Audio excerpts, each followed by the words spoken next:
Hai Smart People, selamat berjumpa lagi dengan saya Vanda Reni, masih dalam Indonesia Raya, Jelajah Sains. Smart People for Smart Country.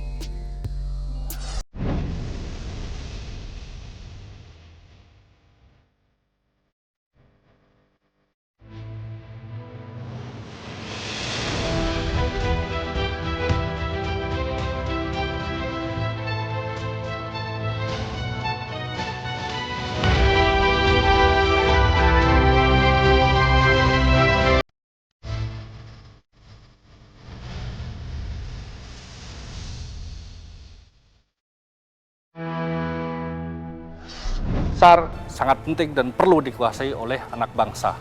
Negara maritim dengan ribuan pulau terpisah laut, kemandirian teknologi di bidang penerbangan merupakan suatu keharusan.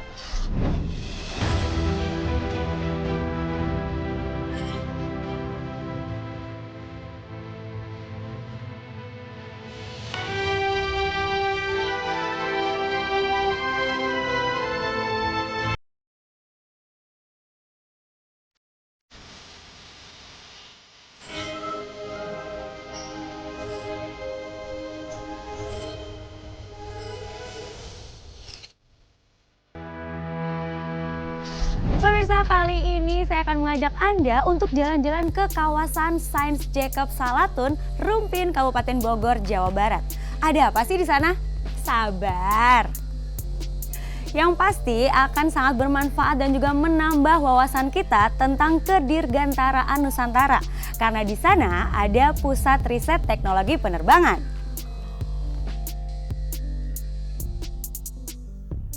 Pusristek Bank ini merupakan salah satu satuan kerja BRIN yang memiliki fungsi dan layanan untuk mendukung kegiatan penelitian di bidang teknologi dirgantara. Menarik bukan? Apalagi bagi Anda yang menyukai dunia penerbangan. Materi ini dipastikan akan menambah wawasan. Gimana? Tertarik? Ayo kita langsung aja terbang menuju ke Pusristek Bank.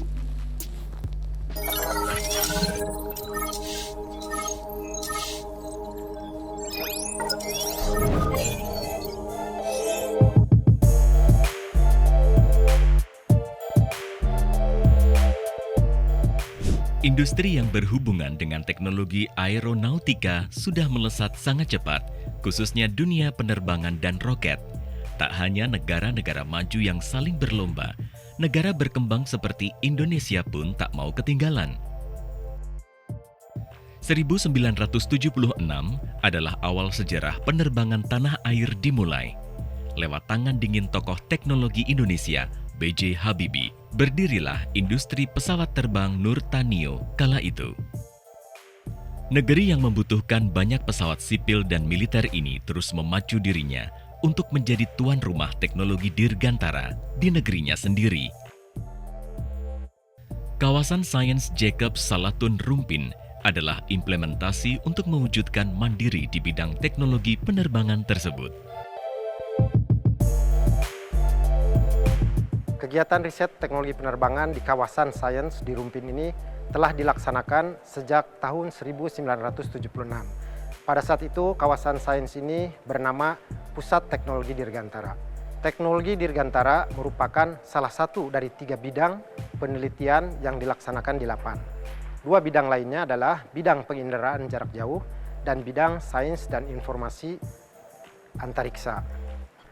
Pada tahun 1963, Lapan dibentuk atas inisiatif Bapak Juanda Kartawijaya yang pada saat itu menjabat Menteri Pertama, merangkap Ketua Dewan Penerbangan, dan inisiatif Bapak Jacob Salatun yang pada saat itu menjabat Sekretaris Umum Dewan Penerbangan. Dewan Penerbangan sendiri dibentuk pada tahun 1955 oleh Bapak Presiden pertama kita, Insinyur Soekarno, untuk memberikan nasihat dan melaksanakan koordinasi antar lembaga yang terkait dengan kegiatan penerbangan seperti Kementerian Pertahanan dan Kementerian Perhubungan. Pembentukan Dewan Penerbangan pada tahun 1955, lalu Lapan pada tahun 1963, kemudian Pusat Teknologi Dirgantara pada tahun 1976 merupakan niat luhur para founding fathers Republik ini dalam membangun kemandirian teknologi di bidang penerbangan dan antariksa. Hal ini merupakan implementasi dari wawasan Nusantara sebagai konsep geopolitik kita pada saat itu sebagai negara maritim dengan ribuan pulau terpisah laut yang mau tidak mau kemandirian teknologi di bidang penerbangan merupakan suatu keharusan. Kembali ke kawasan sains ini, pada era tahun 2000-an, Pusat Teknologi Dirgantara berkembang menjadi Kedeputian Teknologi Dirgantara. Pusat unit eselon 2-nya menjadi Pusat Teknologi Penerbangan dan menempati kawasan sains ini. Kemudian selanjutnya, pada tahun 2021, LAPAN bersama 4 kementerian lembaga riset lainnya bergabung ke dalam BRIN dan pada saat ini kawasan sains ini ditempati oleh Pusat Riset Teknologi Penerbangan.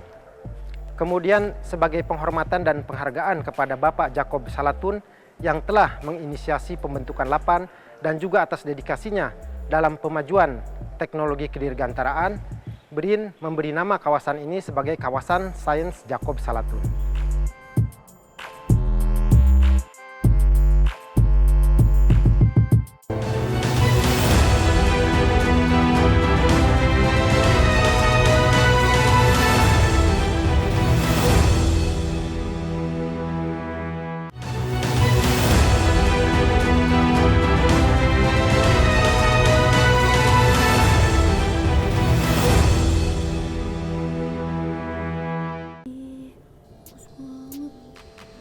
Aduh maaf pemirsa, saya sedang terkagum-kagum nih sama pesawat hasil karya anak bangsa ini.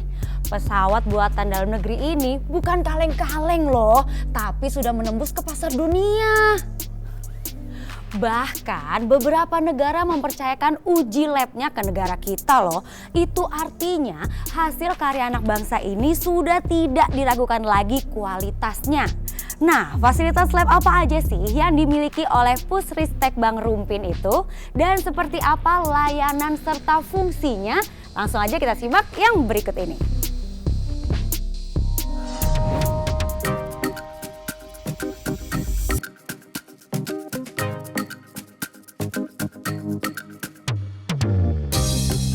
Laboratorium penerbangan memiliki beberapa laboratorium, di antaranya yang pertama laboratorium aerodinamika.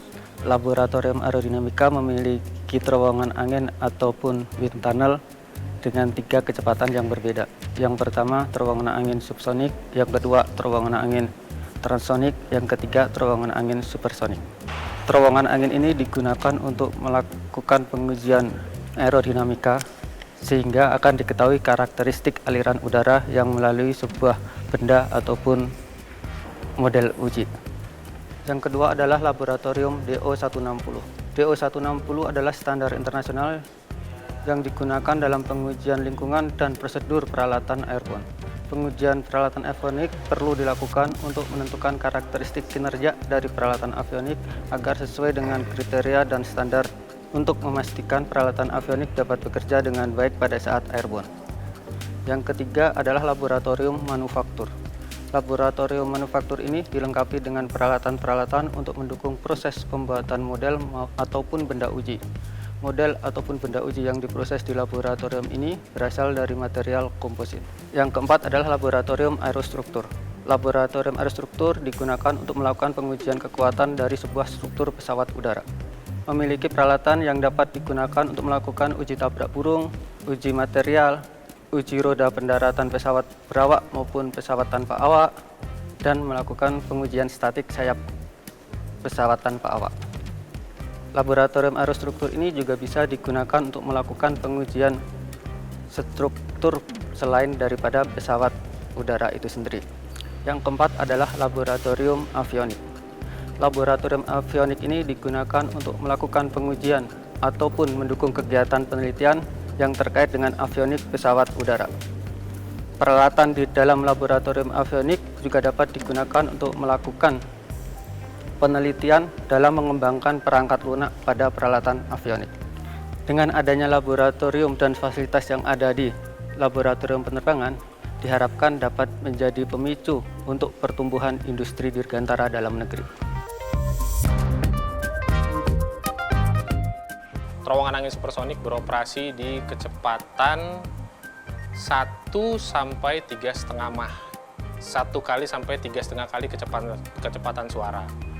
Atau kalau dalam meter per second, 1 Mach itu sekitar 343 meter per second.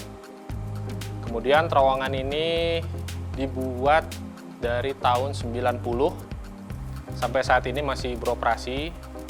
Kemudian benda-benda yang pernah diuji di sini rata-rata itu roket dan ada beberapa kali pesawat. Mungkin karena kecepatan supersonik, jadi pesawatnya itu pesawat tempur. Kalau pesawat komersil itu biasanya di terowongan subsonik yang kecepatan rendah. Kemudian seksi uji yang bisa ditampilkan ini untuk diameter 30 kali 30. Kapasitas tangki yang dapat ditampung sebelum melakukan pengujian sampai 100 PSI. Jadi bisa kita lihat di sini ada konsol panel untuk pengaturan kecepatan. Kemudian di sana ada seksi uji, benda uji nanti diletakkan di sana. Kemudian di sebelah sana ada sistem data akuisisi, di mana data-data dari benda uji yang ingin diketahui oleh si penguji itu direkam di sana. Nanti hasilnya akan diberikan kepada user untuk dianalisa lebih lanjut. Kemudian selain untuk data akuisisi secara gaya atau momen yang dihasilkan, kita juga dapat melakukan visualisasi terhadap benda uji, di mana dari visualisasi tersebut nanti kualitas kecepatan atau karena ini kecepatan supersonik, ada shockwave yang dihasilkan. Jadi shockwave itu bisa kita tampilkan dengan clearance aparatus. Jadi di sini ada 2 lensa, kemudian situ ada lampu merkuri. Jadi nanti si shockwave dari benda yang kita uji dapat kita lihat. Dari shockwave itu juga biasanya oleh user atau oleh researcher akan dianalisa untuk pengembangan model tersebut untuk sebagai validasi sebelum nanti model tersebut dibuat mungkin scale 1:1. Seperti itu.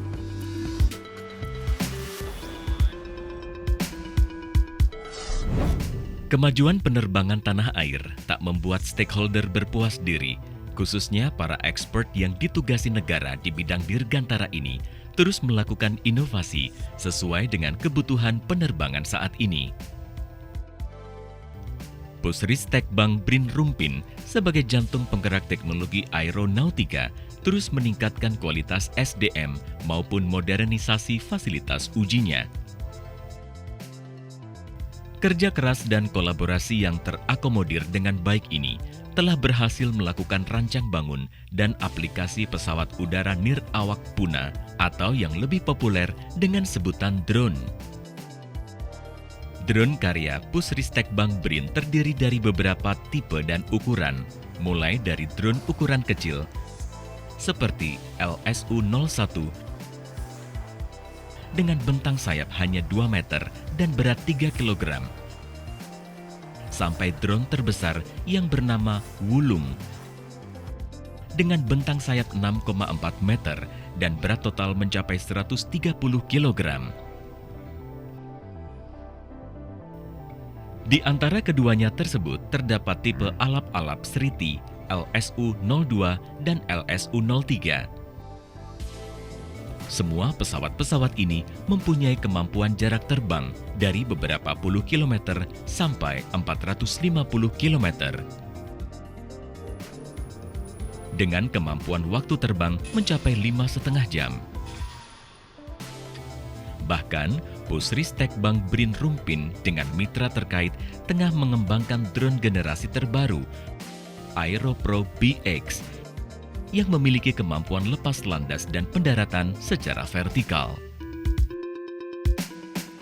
Beberapa pesawat ini telah mempunyai sertifikat dan layak untuk produksi dan diaplikasikan seperti Wulung, alap-alap, dan LSU-03. Pesawat ini juga telah dicatatkan dalam rekor muri sebagai pesawat yang terbang dengan jarak terjauh dengan jangkauan 405 km. Banyak aplikasi yang sudah diterapkan pada pesawat terbang tanpa awak ini, diantaranya untuk pemetaan daerah bencana seperti banjir, seperti juga daerah hutan dan pertanian dan sebagainya. Selain itu, pesawat ini juga digunakan untuk pemantauan seperti kebakaran hutan, kemudian juga hotspot, kemudian juga untuk lalu lintas, banjir, kemudian juga daerah-daerah bencana seperti gempa bumi, gunung berapi, dan sebagainya.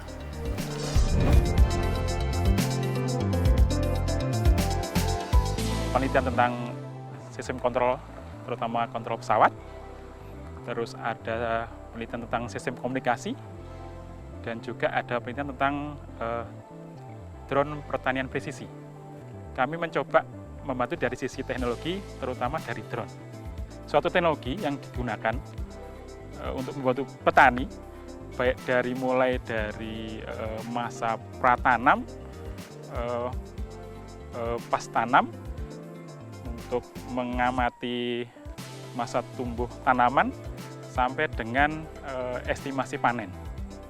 Salah satu drone lain selain untuk pengamatan tanaman, spraying itu untuk penyemprotan, baik itu pestisida ataupun untuk pestisida dan pupuk cair. Nah, pemberian pupuk cair dan pestisida ini lebih presisi karena ada input data dari drone pengamatan sebelumnya. Jadi pemberian pupuk dan pestisidanya tidak serta-merta kita berikan saja, tapi diukur terarah sesuai dengan input dari drone yang diterbangkan sebelumnya.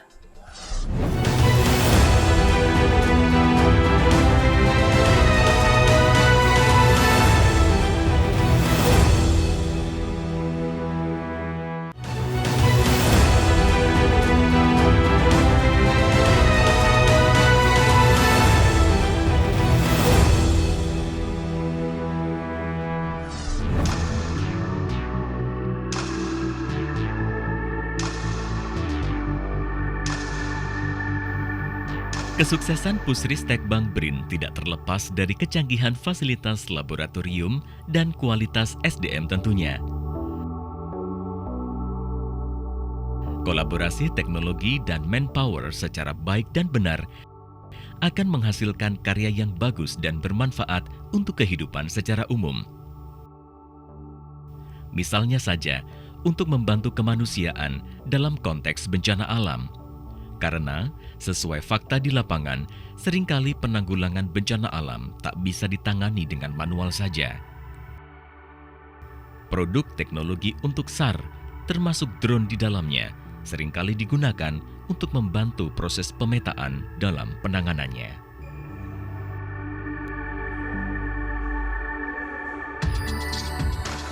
Saat ini saya sebagai Ketua Koordinator dari Kelris Kelompok Riset Penelitian SAR, Synthetic Aperture Radar. SAR ini adalah sebuah sistem yang digunakan untuk capturing image, di mana berbeda dengan alat optik seperti kamera. SAR menggunakan gelombang microwave, yaitu di atas frekuensi 1 GHz. Transmitter akan mentransmit sebuah gelombang ke bawah pada sebuah objek, lalu bounce back-nya ini akan diresip, kemudian diolah menjadi sebuah gambar, disintetiskan. Di sana ada beberapa bagian, diantaranya ada bagian resource ataupun baterai manajemen, nanti ada FPGA, mini komputernya dari SAR ini, lalu ada RF system, lalu di situ ada juga untuk antena, lalu juga ada high power amplifier. SAR adalah salah satu produksi dalam negeri, di mana engineer peneliti-penelitinya 100% dari Indonesia, di mana kita merakit, mendesain dari nol sampai sekarang ini. Saat ini SAR yang ada masih versi lab, namun di tahun-tahun berikutnya kami akan mengembangkan versi untuk uji terbang, di mana tahun 2024 kita juga sedang melakukan perencanaan untuk menguji terbang dengan menggunakan pesawat UAV yang ada di belakang saya ini, yaitu LSU-03. Saat ini mungkin bentuk dari SAR yang sudah kita lihat tadi, yaitu berubah kotak seperti itu ya, namun oleh teman-teman, oleh saya sendiri dan yang lainnya nanti akan dibuat sedemikian rupa sehingga masuk ke dalam pesawat ini sehingga bisa terbang. Dengan demikian kita bisa menyatakan bahwa kita bisa dan mampu memproduksi radar yang dianggap sensitif di dunia ini karena radar ini sangat berpotensi di dalam berbagai bidang militer untuk misi pengintaian di malam hari, pengintaian di siang hari maupun berkabut karena SAR sendiri bisa digunakan dalam kondisi apapun.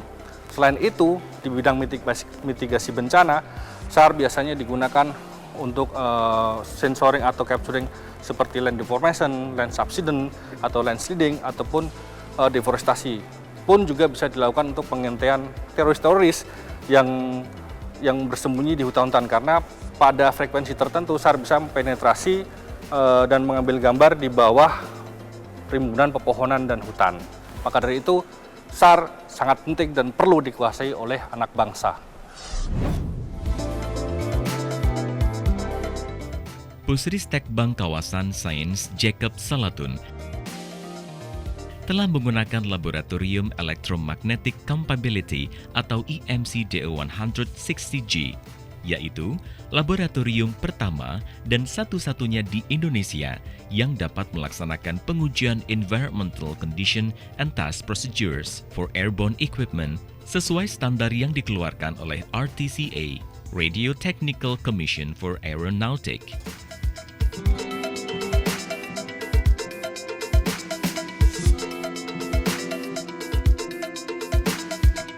Saat ini kita berada di Lab EMC, di mana lab ini berfungsi untuk menguji electromagnetic compatibility dari suatu peralatan, khususnya peralatan atau standar DO160G yang dikeluarkan oleh Radio Commission for Aeronautic Amerika.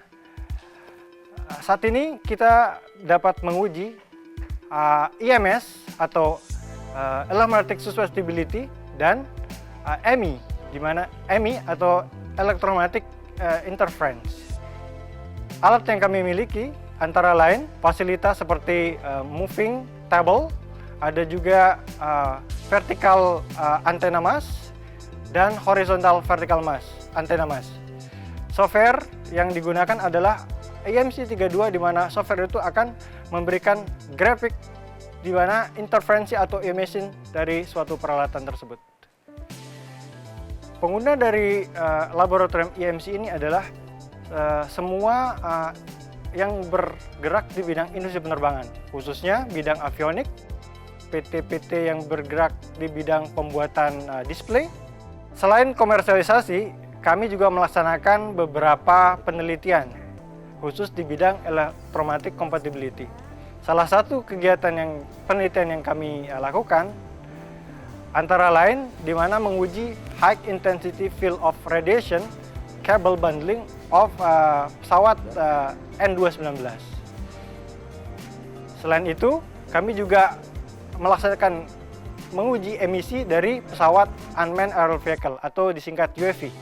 Kami menguji peralatan seperti peralatan yang digunakan pada pesawat, khususnya pesawat UAV, antara lain punah alap-alap dan peralatan dari LSU atau LSA.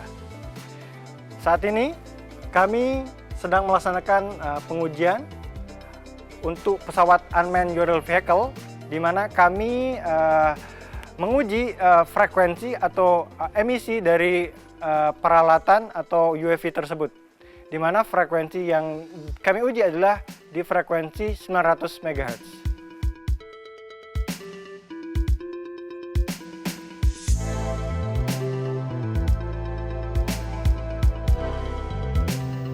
Fungsi dan layanan Pustek Bank Brin Rumpin tidak hanya pada kemajuan aeronautika saja. Tanggung jawab ke dunia pendidikan pun menjadi perhatian yang serius, karena kita sadari keberlangsungan dan kemajuan kedirgantaraan Indonesia akan menjadi tanggung jawab generasi muda bangsa sebagai penerusnya. Untuk itu, pintu Pustek Bank Brin Rumpin selalu terbuka untuk menerima layanan kunjungan studi dari berbagai tingkatan sekolah, mulai dari tingkat SD sampai perguruan tinggi. Layanan siswa PKL untuk tingkat SMU dan SMK.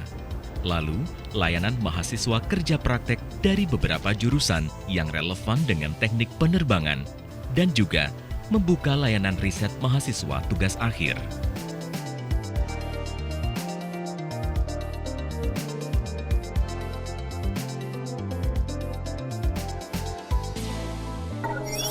Smart People, sayang banget nih pertemuan kita dibatasi oleh waktu. Tapi semoga dari pertemuan kita yang singkat ini dapat memberikan manfaat untuk kita semua. Amin.